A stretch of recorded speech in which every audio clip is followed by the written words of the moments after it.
You didn't have to spend a lot of time perusing the public polling in Virginia to conclude that this year Democrats were not enthusiastic about President Joe Biden, who almost 4 years ago carried the state against Donald Trump by 10 percentage points.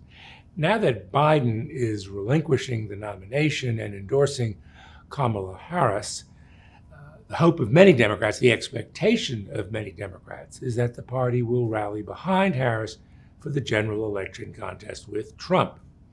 The anecdotal evidence since Biden's announcement Sunday that he's out is encouraging for Democrats, at least here in Virginia.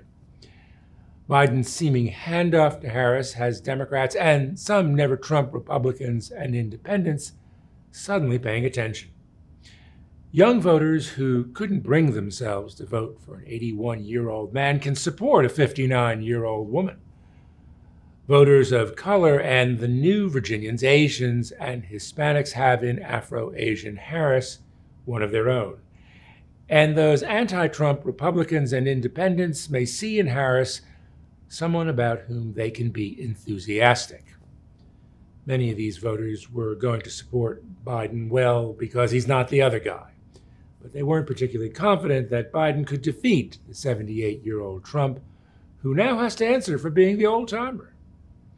It would seem this shakeup with the Democratic ticket, again, this assumes Harris indeed is the nominee, can calm things down in Virginia, freeing Harris and her yet-to-be-named running mate to concentrate on those swing states that had seemed out of reach, Pennsylvania, Michigan, Wisconsin among them. This state has been reliably blue for president since 2008.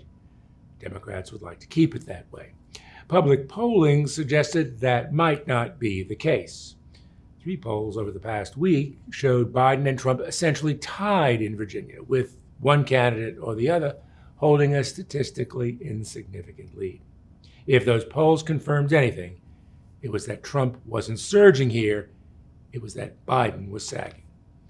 Is it any surprise, then, that Republicans considered Virginia a toss-up, that they could pull off here in 2024 what they did in 2021, an expectation-defying victory because Democrats, well, were in a funk?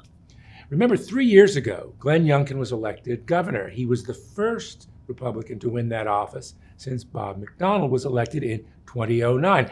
And when it came to the nuts and bolts of that campaign, Youngkin was victorious for several reasons.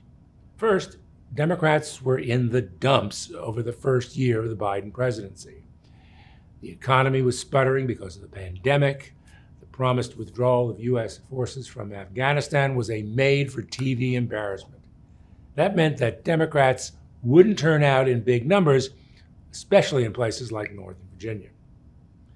The votes Youngkin couldn't generate in the cities and suburbs, he more than made up for in the heavily Republican countryside. And that vote was ginned up by distaste for Biden that matched suburban and urban distaste for Trump.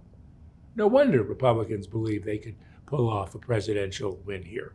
The Biden-Harris shuffle isn't discouraging Republicans, at least in their public pronouncements. Governor Youngkin and others say Harris will still have to answer for Biden's unpopular programs. Youngkin, now full-on MAGA after years of keeping Trump at arm's length, is even campaigning for the former and possibly future president while on an overseas trade trip. From an airfield in England, Youngkin's appeared on Fox News, the propaganda arm of the GOP, much as MSNBC is for the Democratic Party.